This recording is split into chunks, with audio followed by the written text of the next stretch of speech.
Ok, hermano, la semana pasada todavía estoy procesando muchas cosas de lo que hablamos, pero como me estaba diciendo ahorita mismo eso, y estamos empezando básicamente a definir un poquito más claro lo del soporte matemático eterno, ¿entiendes? Las cosas que quedaban no claras, porque el tema es simple, en su base es simple, pero para entender puede a veces ser complejo, ¿entiendes? Porque no es porque sea complejo de la forma que lo explica, sino que es complejo porque muchas personas que van a la escuela, por ejemplo, yo que fui a la escuela, nunca enfaticé mi enfoque en ¿sabes? En la geometría ni en cosas que son muy necesarias para entender el tema, en cierto punto, ¿entiendes?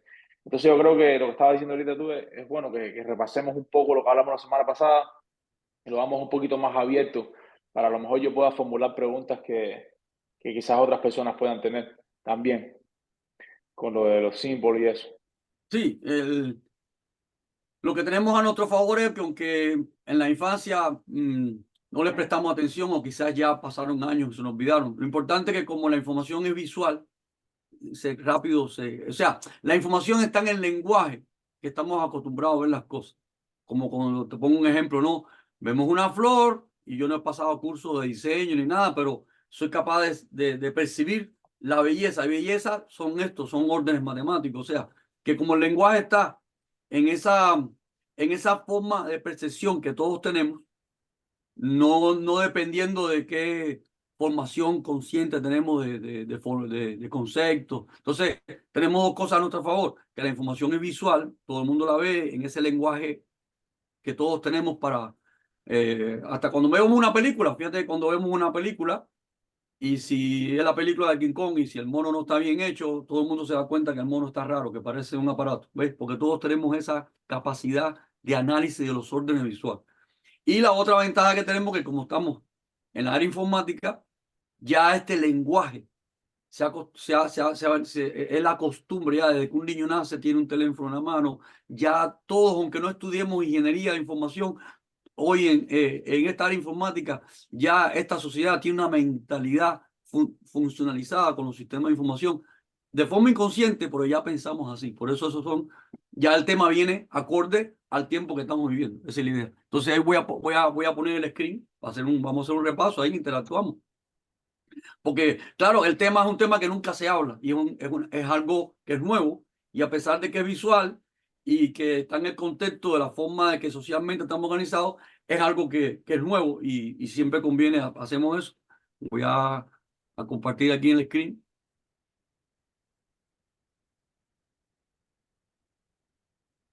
Y ahí um, ahí pues hacemos sí, un repaso, ¿no? Ujú. Habíamos visto, estuvimos conversando sobre esto, ¿no? Que simplemente el hecho de tener un orden cuadrado, que es lo que siempre conocemos como una pantalla, o sea, una pantalla de ilustración, ya sea una película, ya sea una foto, o sea, un orden cuadrado es un orden básico. Es la magnificación de simplemente alto por ancho, obtenemos lo que es los órdenes cuadrados. Habíamos visto la relación con las escrituras, de que en la escritura precisamente el testimonio genérico es dos testigos y cómo esto está relacionado con la era informática que conocemos, que el éxito de la era informática fue entender esto, que un sistema de información, o sea, lo mínimo, lo básico es, por eso conocemos hoy la tecnología digital, porque se fundamenta en, vamos a decir, en hacer arreglos en un sistema que maquina, porque las máquinas, cuando digo máquinas, porque son máquinas, computadoras, o sea, que se entendió cómo a partir de dos variables puede funcionar todo un sistema de información sobre la base de dos variables para digitalizar o manipular toda la información, que es lo que vemos hoy en día, las computadoras, las pantallas, la internet, vemos que se manipula todo tipo de información visual, textual y todo sobre la base de un sistema de, de, mm, de maquinación. Cuando digo maquinación es cómo funcionan las máquinas computadoras, o sea, de permutación de dos valores, porque dos variables ya tenemos el mínimo de la variación y simplemente ordenando, computando dos variables de forma diversa, se puede Es lo que entendemos es cómo digitalizar toda la información. Dígito es eso, ¿no? En simplemente dos variables, ¿ves? 0 y 1, alto y bajo, todo lo que es la, la diversidad de la información se puede computar a partir de, esa es la base de lo que es el sistema digital que conocemos hoy. Y fíjate que en la escritura bíblica, también cuando Dios nos va a dar sus instrucciones, ve todas sus estructuras, todo su programa, todo su formato, está sobre una base de, ve, como conocemos, dos tablas, los 10 mandamientos sobre una base de dos, igual que los dos testigos. O sea, es recreando cómo con la escritura va eso paralelamente. Ya habíamos entendido que si esto lo llevamos a una pantalla, tiene que haber una información mínima y suficiente de estructura, porque si es algo tan elemental como punto, lo que tenemos es un caos. Ya habíamos entendido lo que es, por eso hoy en día tenemos una pantalla inteligente y vamos a ver lo que es como de forma regular se pueden ordenar los píxeles. Y la forma regular es lo que baja al mínimo de información, porque todo es lo mismo en todas las direcciones.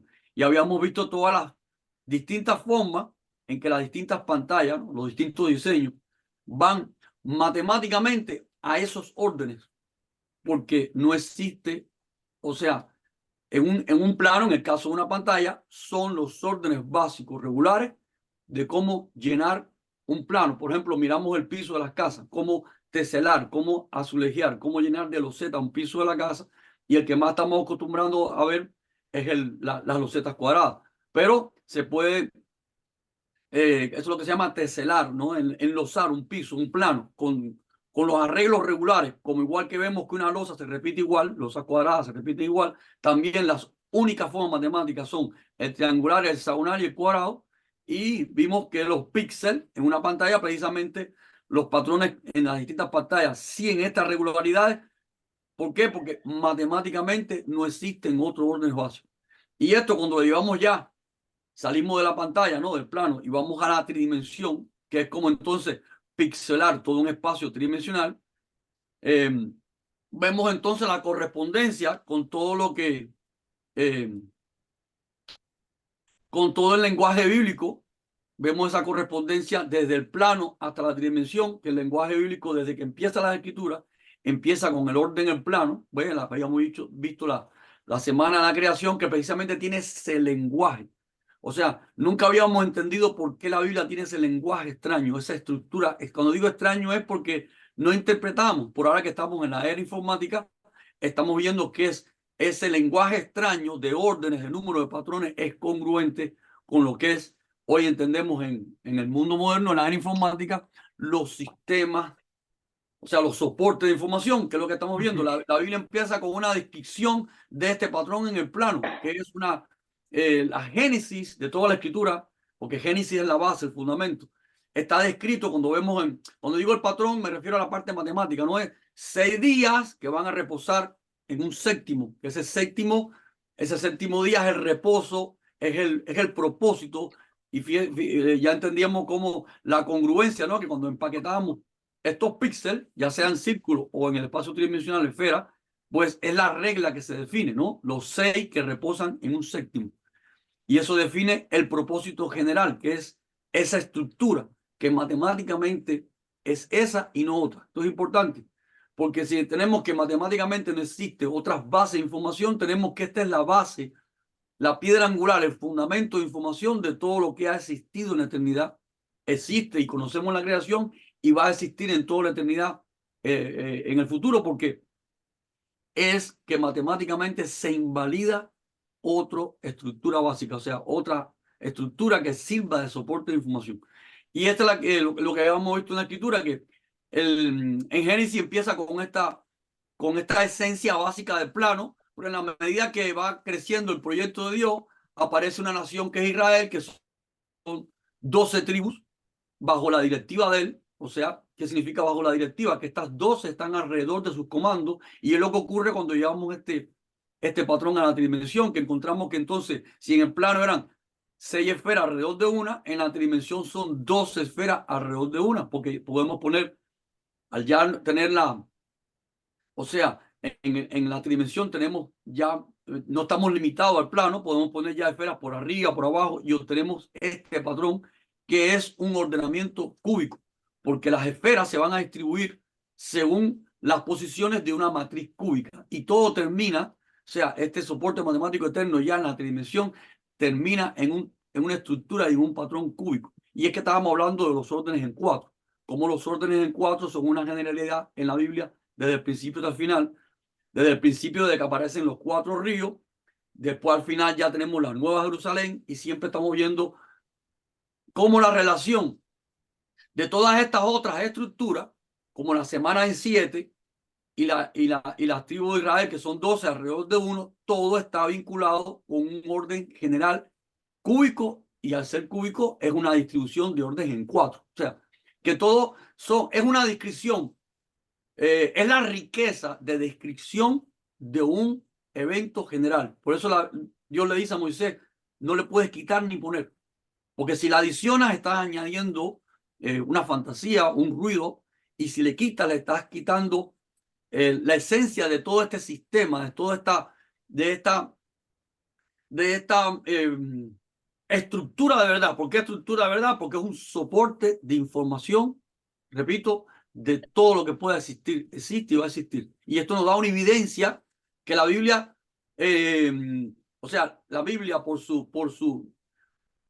el sistema de información que nos está revelando, que es un lenguaje eterno, es una evidencia de que no puede ser concebida por ninguna imaginación, ni subjetividad, ni creencia humana, sino que es un testimonio, es una evidencia, es un hecho científico, se constata a través de esta, vamos a decir, estamos poniendo lo que dice el Romano 1:20, que a través de las cosas hechas, se pone en evidencia, se hace visible, se hace entendible lo invisible de Dios. ¿Qué es lo que es invisible de Dios? Sus pensamientos, sus diseños, quién es Él como persona, quién es Él, el diseñador eterno. Porque si en la Biblia como texto, como testimonio, como mensaje, se pone como testimonio, se pone como evidencia un soporte de matemática eterno, o sea, un lenguaje eterno, un sistema de información eterno, esto es una evidencia que la Biblia fue inspirada por ese y no otro personaje eterno, que es el diseñador eterno. Entonces, habíamos visto todo esto y por eso es que en la Biblia encontramos todos estos patrones numéricos que van a ser diferentes según el pasaje, pero que todos están vinculados porque son los distintos detalles de esta estructura cúbica con que termina la escritura de la Nueva Jerusalén, pero no solamente termina la escritura con la Nueva Jerusalén, sino cuando Dios le revela el modelo a Moisés y Dios le está revelando el modelo de qué, el modelo del proyecto, del diseño, el propósito que tiene Dios con la creación, que es terminar con Israel, con su esposa, y ese modelo habíamos visto que es un modelo visual, ilustrado, pero en esa ilustración los patrones matemáticos y las reglas de ese modelo son precisamente esta estructura de soporte de información. Por eso el modelo muestra como un camino y ese camino termina en un lugar santísimo que es un Q. La estructura termina en el Q, donde en el comienzo, en el camino, está también esta estructura de C cara que todavía no ha llegado a la regularidad total, que es el Q. Vamos, sí. Pausa ahí. Pausa ahí, porque quiero empezar a hacer preguntas ya Mm. que trascienden un poco más de llevar a nivel técnico. Primeramente, eh, eh, tenemos que llegar o aterrizar, yo creo, a cierto punto de qué nos sirve toda esta información. O sea, para qué es tener este entendimiento de que la fundación del mundo o el soporte matemático que soporta la realidad, ¿de qué nos sirve entendernos sin tener como un propósito de por qué, para qué tenemos la información? Y, la pregunta es, te la hago porque ahora que estás hablando del tabernáculo, ¿acaso los sumos sacerdotes, los que entraban en ese lugar, entraban y veían cuatro paredes, un techo y sentían que eso era una revelación de que este orden cuadrado, como una enseñanza, como que, a ver si puedo elaborar. Cuando tú entras al lugar santísimo, ¿ok? Si ahí no había algo más que el arca del pacto, o sea, que tenía, no sé, cierto poder, algo que te podía matar, entonces ahí lo que había era una revelación muy fuerte de la presencia de Dios o Dios mismo, ¿entiendes? Y si solamente era un cuadrado y decimos que ese es el orden, que por eso es que tiene que ser así. Cuando se entraba en ese lugar y se veían esas cosas, la revelación estaba en que veo cuatro paredes y entiendo que este es el orden que tiene que ser, o, a ver, no puedo elaborar la pregunta bien. No sé si me va a No, entender lo vamos que por quiero paso, decir. vamos tranquilo, vamos por paso. O sea, primero, lo que me habías hablado de qué importancia tiene esta información. O sea, pues muy sencillo. Cuando tú tienes un documento oficial, lo más importante del documento es la firma. O sea, quién es la identidad del documento, quién es la persona del Sí, documento. no quise Entonces, decir eso, intenté, perdón que interrumpa, pero lo que estaba intentando atar era, la información es importante porque es revelación de eso, de la garantía de que te está hablando es Dios, ¿no? O es el verdadero. sí, Pero en el caso, ajá, en el sí, caso del lugar santísimo, ese nivel de entendimiento de que esta área con estas dimensiones es la garantía de que la estructura representa a Dios o había otro tipo de revelación en ese momento, ¿entiendes? Por eso es que estoy diciendo, para tú llegar a un lugar cuadrado y decir, este es el lugar santísimo y entiendo por qué, o sea, tengo la revelación de eso porque estoy viendo los órdenes matemáticos. ¿Ese era el entendimiento que tenía el sumo sacerdote o había algo más que tenía que pasar para decir, aquí está la presencia de Dios? Porque o nosotros lo sea, estamos explicando desde un punto estrictamente, ya te voy a dejar hablar, estrictamente no numérico ni matemático, pero estamos enfocándonos mucho en la geometría para decir, el orden del lugar santísimo era este, por eso es que esa es la garantía de que tiene que ser así y Dios está detrás de eso. ¿Ya logré aterrizar el punto ese? sí, mira, Ok. lo más importante no olvidarnos de lo principal. O sea, ¿qué es lo principal en la relación de conocer a Dios? Es conocerlo a Él, conocer a un amigo, conocer a una persona. O sea, lo principal es conocer a una persona. O sea, una madre conoce a su hijo más allá que la estructura molecular del hijo, que la estructura genética. O sea, la madre conoce a su hijo. O sea, eso es la parte que no podemos perder, ¿no?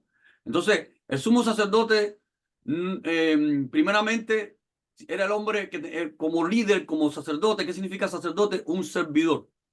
Si él llegaba a ese nivel de revelación, significa que él conocía, lo más importante es su relación, su, su relación personal con Dios. Ahora, en esa relación personal con Dios, en esa revelación donde Dios solamente no tiene una interacción, que es lo más importante, fíjate, no podemos perder eso de mano, ¿no? Porque si no, lo que tenemos es una subjetividad, un Dios teórico, una cosa, una creencia. No, aquí hay una relación práctica y precisamente por esto Moisés recibe un modelo, un plano, o sea, algo que tiene que construir. Entonces, en este modelo hay mucha información, porque estás viendo, por ejemplo, ahí yo estoy poniendo la ilustración del lugar santísimo del Templo de Salomón. O sea, hay ilustración visual, hay ilustración, todo ese lugar estaba ordenado como un jardín. Porque acuérdate que esto es el proyecto de la esposa, donde el jardín es una plataforma de trabajo para obtener un fruto. O sea, había mucha información. Nosotros ahora lo que estamos es como cuando tú miras con un microscopio una estructura de oro, estamos enfocándonos simplemente en la parte matemática. Por acá era como una película, o sea, todo este templo, estas paredes estaban llenas de figuras, o sea, la información era bien compleja, inclusive estamos viendo los querubines, o sea, hay mucho lenguaje, mucha información, y toda la información estaba en las condiciones básicas y esenciales para que Dios pudiera ser, o sea, ¿quién es ese Dios? ¿Quién es esa verdad que puede habitar en, que significa? Porque el objetivo del tabernáculo era, vamos a decir, como cuando se enseña a un niño las bases, los elementos mínimos y suficientes para que Dios habitara con ese pueblo, caminaba juntamente con ese pueblo. Y era como la instrucción instintiva.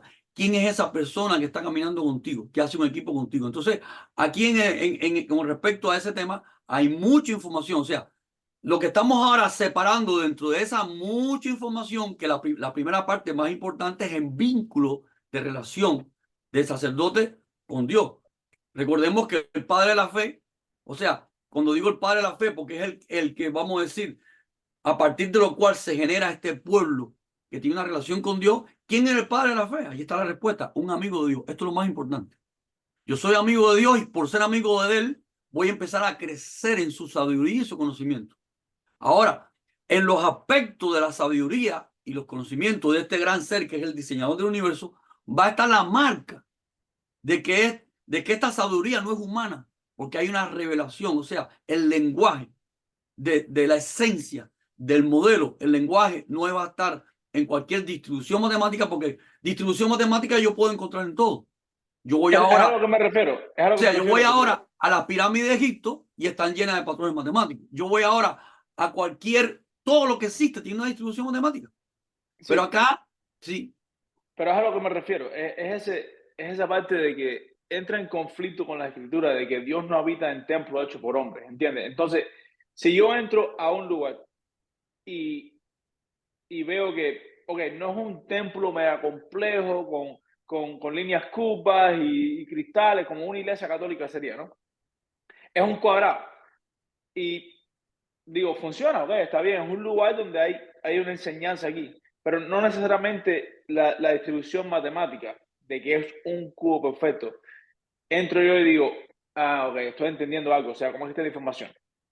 ¿Entiendes? Y también está en conflicto con eso de que Dios no habita en templo de hombre. Entonces, como que básicamente dando a entender que el templo o el lugar no tendría la información para conocerlo a él. Pero en el tabernáculo sí habita en templo hecho por hombre. ¿Entiendes? Entonces, A ver, estoy vamos a sacando los ordenar las ideas. pensamientos de la cabeza, ajá, de las Vamos a ideas para ordenar las ponértelas ideas. en tu O cabeza. sea, vamos a ordenar la idea. O sea, cuando Dios dice que no habita en templo hecho por hombre, precisamente está rompiendo el misticismo y el error de entender este modelo. Este modelo no es porque es un lugar físico donde Dios habita. No, ese no es el propósito del modelo. Precisamente el modelo es una clase ilustrada para que un pueblo entienda a una persona. Y cuando yo te entiendo a ti y yo soy amigo tuyo, tú habitas en mí, yo habito en ti. O sea, el concepto del modelo del tabernáculo, del templo, no es la magia de un lugar físico donde Dios habita, porque Dios no puede habitar. O sea, imagínate que todo lo que existe está dentro de él, es al revés. O sea, él no puede meterse en ningún lugar porque todo lo que existe, o sea, toda la creación y todo lo que puede existir salió de él, es al revés, él es mayor que todo. Por tanto, el tabernáculo no es un lugar como la lámpara del genio, que el genio se mete en una lámpara. ¿Ves? Dios no habita en nada producido por la imaginación humana, un templo construido por hombres. O sea, Dios está destruyendo el concepto idealista del humanismo.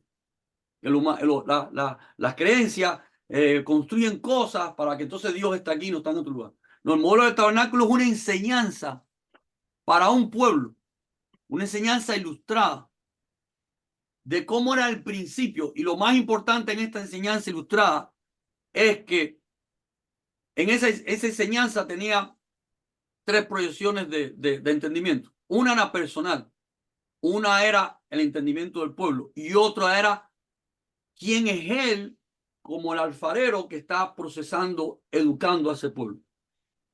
Y en el sentido personal, que es el que voy a enfocarme ahora, o sea, del entendimiento personal que tiene que ver con el sentido de todo el pueblo. Todo el modelo del tabernáculo está enfocado en qué? En que yo tengo que morir a toda mi imaginación. Ese es el mensaje del tabernáculo. O sea, el mensaje del tabernáculo no es un mensaje físico, es un mensaje de yo tengo que morir a todo mi ruido. Por eso afuera teníamos el altar. O sea, afuera del tabernáculo había un altar de fuego. ¿Qué significaba el altar de fuego? Que yo no podía entender esta relación, yo no podía entender a esta persona, yo no podía entender a este amigo si yo no moría a toda mi imaginación. Porque ¿cómo tú conoces, cómo tú manejas un carro conociendo? ¿Cómo tú tocas un piano conociendo? ¿Cómo tú eres amigo de alguien? Nunca somos amigos de alguien imaginándonos cosas o por la información de una Wikipedia que nos cuente la vida de una persona. O sea, una amistad es una relación práctica. Y la enseñanza del modelo del tabernáculo es que el hombre tiene que morir a toda su creencia de Dios, a toda su imaginación, porque el objetivo era conocer a Dios tal y como es. Por eso en el patio había un proceso de muerte, donde un animal moría por ti, por era la ilustración de tu muerte, de toda tu imaginación y todo lo que tú eras. Y hasta que tú no entendieras que tú tenías que ver cómo ese animal se quemaba completo, que era una representación tuya, porque es una clase ilustrada de lo que tiene que pasar en tu vida. Fíjate, el tabernáculo o el templo es una clase ilustrada, no de algo físico, de algo que tiene que ocurrir en tu vida. Entonces, hasta que tú no veías que ese animal se quemaba completo, tú no estabas preparado para recibir la verdad. Lo mismo que una computadora. Hasta que tú no formateas la computadora y quitas todo su error, no está preparada para recibir el programa. Y dentro del tabernáculo, lo que empezaba un proceso de reprogramación, de crecimiento, de programación de qué? De la mente de Dios en tu vida. Porque yo para entender un amigo tengo que tener el enfoque, la mente del amigo en mi vida. O sea, todo el tabernáculo no es una instrucción, es una enseñanza de cómo conocer a alguien, porque este principio es general para conocer a cualquier persona. Para conocer a alguien, yo tengo que aplicar este principio. Porque si no, yo lo que estoy imaginándome, lo que es la persona, y después cuando no ocurre lo que yo pensaba, viene la frustración. Ah, eso no era lo que yo pensaba, porque no estabas conociendo a la persona. Tú te imaginaste cosas. O sea, el principio del tabernáculo es un principio genérico para conocer la verdad que sea. Tocar piano, o sea, cualquier verdad, pero explícitamente enfocado en la verdad de él. Porque dentro del tabernáculo va a crecer la revelación, no del piano ni del carro, no, es la revelación de quién es él. Porque dentro del tabernáculo se crece con la luz de él. O sea, la luz es la información de quién es él. Por eso te representa con 7 fuegos. Y comiendo el pan de él. O sea, a la izquierda teníamos el candelabro y a la derecha teníamos el pan. Él es el pan de vida. Yo tengo que comérmelo a él. Todo ilustrado con elementos sencillos que nos rodean en una casa. Porque yo para crecer tengo que comer. Pero ve la enseñanza que yo tengo que, una amistad, alimentarme de la persona. Tengo que comerme, la relación es interactuar, yo tengo que alimentarnos, tengo que estar en una utopía. Y la luz es que estoy recibiendo quién es esa persona, se está identificando conmigo. O sea, dentro del tabernáculo, lo único que crece es la mente de Mashiach. O sea, ¿quién es él? Ahora, todo este tabernáculo está también geométricamente construido y esto viene siendo una marca, una firma de una garantía de quién está dando la información, que es lo que hoy podemos entender porque estamos en la era informática. O sea, ellos en aquellos tiempos estaban viendo la verdad, revelada la verdad en su entendimiento. Y la verdad, o sea, lo más importante de la verdad es conocer la persona, es la relación de amistad con Dios. Por eso era un modelo para que Dios habitara en el pueblo. Por habitar en el pueblo no es un problema físico, sino que cuando tú eres amigo mío, tú habitas en mí. No es que Dairon está metido dentro de mí, no. O sea, Dairon está metido dentro de mi corazón conceptualmente porque yo conozco a Dairon. Pero no es que Dairon físicamente se mete dentro de mí, ni yo me meto físicamente. O sea, en una amistad estamos creando un escenario de crecimiento donde cada día que va aumentando la amistad de la forma correcta, cada día Dairon habita más dentro de mí y mi propósito y mi proyecto de mi vida están más relacionados contigo. Eso es lo que se llama en la Biblia habitar. Dios habitaba a través del tabernáculo, Dios habitaba en el pueblo, no en la estructura, en el pueblo. Y la habitación en el pueblo no es porque el Dios se metía en la gente, sino porque la gente estaba teniendo una identidad, una amistad con su padre, con su rey, con su amigo. Esta es la historia. O sea, la Biblia es un libro práctico. Nosotros cuando lo leemos siempre tenemos el error de leerlo de una perspectiva humana, mística, esotérica, y ahí viene el problema. Pero todos los conceptos bíblicos son conceptos generales, son conceptos aplicables, porque ¿cuál es el concepto general en la información? La guerra entre el ruido y la señal. Ruido es información falsa, señal es la verdad. Y todo el trasfondo de la Biblia es, para conocer a Dios, es este proyecto. Destruir el ruido, la imaginación, y cómo Dios le llama en la Biblia al ruido de la imaginación humana, idolatría. O sea, es Pero lo que Dios bueno, llama idolatría. el misticismo y toda la confusión de interpretación que hay es porque en la Biblia, como está explicado, hay mucho, por lo menos en la temporada donde se está explicando lo del tabernáculo y las cosas que hacer, mucho sacrificio, mucho ritualismo, muchas cosas que a lo mejor hoy entendemos que era parte de esa época, porque si el Señor te va a dar una clase, como tú me has enseñado a mí, si te va a dar una clase, te lo tengo que dar en el espacio-tiempo que estás tú, o sea, en el lugar que tú estás, en donde tu mente, porque yo no te voy a... Y eso pasa tras los días, porque imagínate que Dios de repente quiera poner toda la información de quién es Él en tu cabeza para que lo entiendas, o sea, explota tu cerebro. Él lo hace basado en las capacidades del tiempo. Sí, una amistad empieza en el lenguaje. Aquí ya estamos con el tiempo ya. O sea, una amistad es un proceso de crecimiento. Y cuando dos amigos empiezan a conocerse, empiezan a hablar, a comunicarse en el lenguaje que tienen. Y precisamente Dios es el mejor maestro del universo. Él va a dar su lenguaje, va a comunicarse con un niño, por decir así, haciendo una comparación, ¿no? En el lenguaje, ¿cómo haces tú como padre para comunicarte con un niño? Tú tienes que ir al lenguaje de ese niño e ir creciendo con el niño eh, a medida que él te va entendiendo. Entonces, ve, esto está en un lenguaje visual y está en el lenguaje de los diseños eternos. Por eso, estaba mostrando que tú tienes que morir a tu ruido y se ilustraba tu vida con un animal. El animal representaba tu vida y ese animal tenía que ser quemado. ¿Qué es lo que es quemado? Que el ruido desaparece, es consumido. O sea, de la forma más ilustrativa, de la forma más visible. Y después que eso ocurría, tú entrabas a un lugar donde empezaba el crecimiento de, ¿qué? De lo que es la luz. Porque en el sentido común más sencillo de cualquier persona humana, la luz es entendimiento. Si yo con oscuridad no veo nada. ¿Y qué es lo que necesito para entender? O sea, la luz es el sentido común para toda persona humana, desde un niño, de empezar a entender, de empezar a visualizar. La luz y el alimento, porque el alimento es lo que me forma. Y así era la entrada al tabernáculo. Tenías a la izquierda luz, ibas a empezar a crecer, ibas a tener el alimento. Por eso Yeshua dice, Jesús dice, yo soy el pan de vida. O sea, Jesús empieza a hablar quién es Él, se empieza a describir quién es Él por el modelo del tabernáculo. Yo soy la puerta, yo soy la puerta de esta relación. Yo soy la luz del mundo, yo soy esa luz. Yo soy el pan de vida.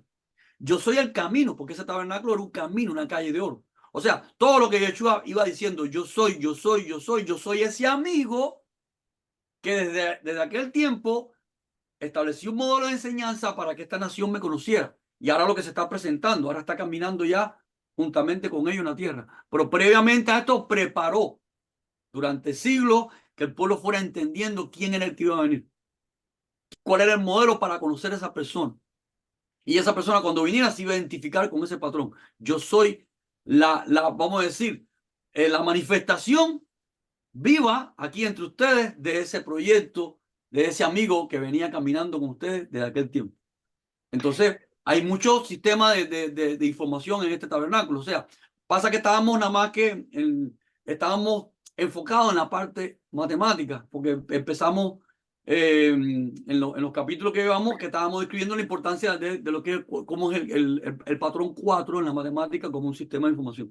Pero ve, si nos metemos, o sea, el tema del tabernáculo es un tema que no tiene fin, porque es todo un modelo de enseñanza para establecer una relación con una persona, no una creencia, no una fantasía. O sea, el tabernáculo como modelo destruye, esto es importante, es un modelo para destruir toda fantasía y toda creencia humana.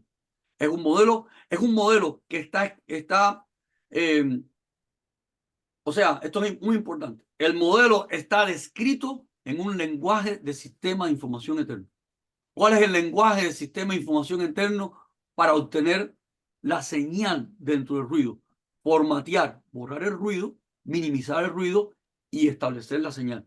Esa es la esencia básica que está en el fundamento de la estructura de la enseñanza del tabernáculo. Si quieres conocer a un amigo, tienes que destruir toda la fantasía y toda la idea y toda la imaginación que tienes de esa persona para que conozca, porque conocer al amigo es la señal, es la verdad. Y todo lo que tú te imaginas de quién es esa persona es el ruido.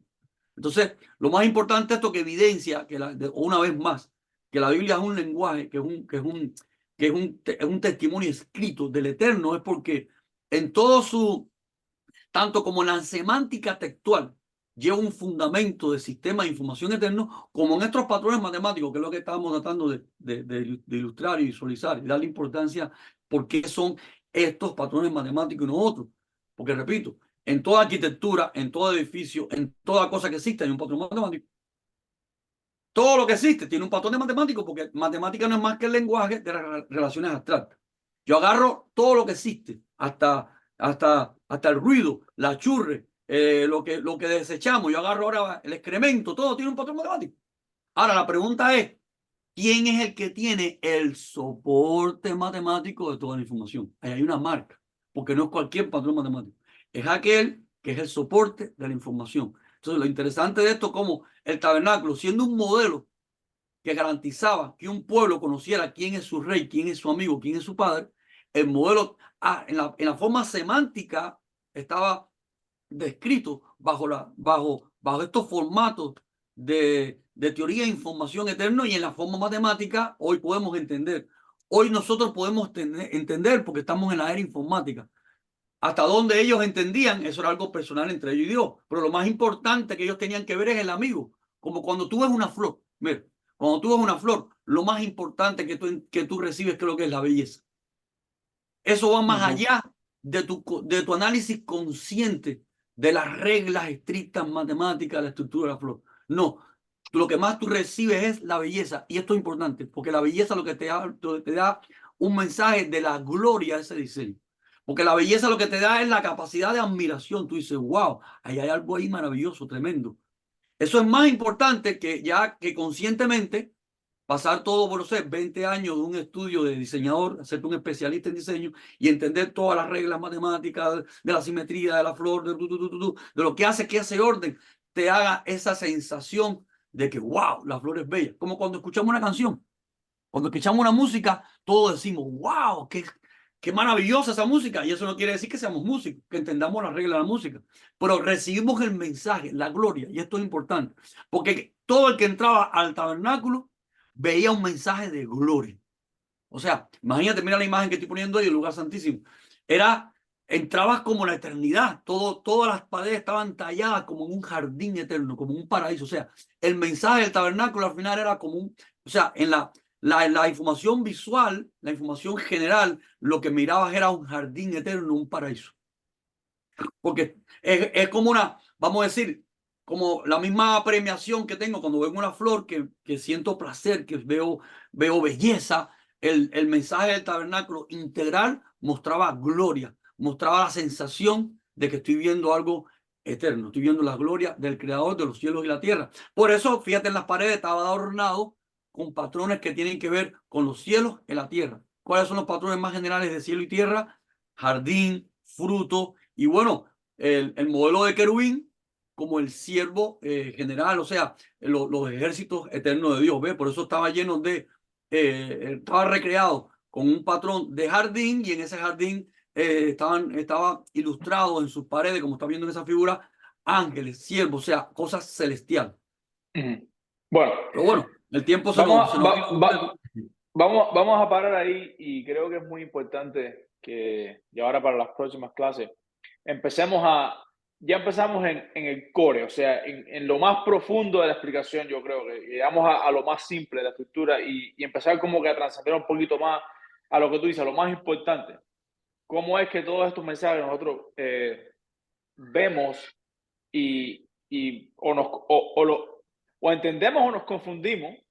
¿Entiendes? Que tú dices lo importante. Yo veo la flor, veo su belleza, eso es lo importante. O sea, todo lo que transciende la belleza de la flor a su punto es continuo con la identidad que viene del Padre, ¿no? Pero lo más importante es la belleza. Yo creo que lo más importante es como tú dices, la información que estamos viendo y cómo la estamos recibiendo. Y después poderla conectar a lo trascendiente, que son Sí, pero ¿qué pasa? la base. ¿Qué pasa en todo esto? Por eso es importante. Mira, hoy en día porque tenemos la historia de la humanidad y tenemos muchas representaciones gloriosas de lo que puede hacer un Dios. ¿Y qué más representación gloriosa que las pirámides de Egipto, que son mucho más grandes que el tabernáculo, tienen mucho más oro que el tabernáculo y mucho más... y cuando tú miras cualquier palacio, cualquier construcción musulmán de cualquier otra creencia, son mucho más gigantes, mucho más. Entonces, por eso esto es importante o sea, porque si nos quedamos en la belleza, entonces podemos salir corriendo para cualquier templo y cualquier lugar idealista porque todos tienen una gloria, todos tienen oro. O sea, hoy que estamos en el mundo, la era informática, y que todo el mundo está deseoso pero ¿dónde está la verdad? Por eso es bueno eh, ir un poco, o sea, dejar claro lo que estábamos viendo del principio, o sea, dejar claro de forma concreta que acá hay una garantía, aquí hay una garantía y la garantía más fuerte en que, ¿dónde está codificada? en la ciencia exacta. La única ciencia exacta que es inmanipulable es la matemática. Porque, o sea, es dejar la garantía y la confianza de que todo esto que voy a ver después, que es gloria y que es maravilloso, por lo que ese término puede ser manipulable. Porque ves Ujú, cuántos templos, cuántas pirámides de Egipto, cuántas cosas hay que nos pueden asombrar con mucha gloria, porque es un oportunismo de cómo yo puedo vestir la mentira. Pero la mayor gloria no está en lo que se ve con los ojos, porque con los ojos yo puedo deslumbrarme de muchas cosas y no todo lo que brille es oro, sino la mayor gloria donde está el código de la eternidad. Por eso yo pienso que es bueno un poco que se quede bien claro cuál es la parte esta del soporte matemático eterno, porque nos va a dar el ujú, cuño de que todo lo que vamos a ver es verdad absoluta. Por eso es que estábamos enfocados un poco en la matemática, en los números, en la estructura y que viene acorde a la época que estamos viviendo, porque como estamos viviendo en la época informática, o sea, es la primera vez en la historia que tenemos el lenguaje. O sea, cuando ujú, hemos llegado a la era informática es porque hemos llegado a los lenguajes eternos, a los ujú. sistemas de información. Y Sí, hoy podemos, como nunca, demostrar que la Biblia está codificada en los lenguajes de los sistemas eternos. Por eso es que estamos más bien haciéndole hincapié a la parte de matemática, no porque es lo más importante es ser su amigo, sino es la garantía en tantas ofertas que tenemos hoy, idealistas, de quién es el verdadero amigo. Esto es importante. ¿Quién es el bueno, verdadero amigo y dónde está su marca de su lenguaje eterno? La garantía de que él es el diseñador eterno, porque nos está hablando en un lenguaje eterno y ahí no hay posibilidad ninguna de la fantasía y la especulación humana. Esa es la idea. Y así continuamos entonces bueno, en el próximo capítulo. en la próxima. Gracias.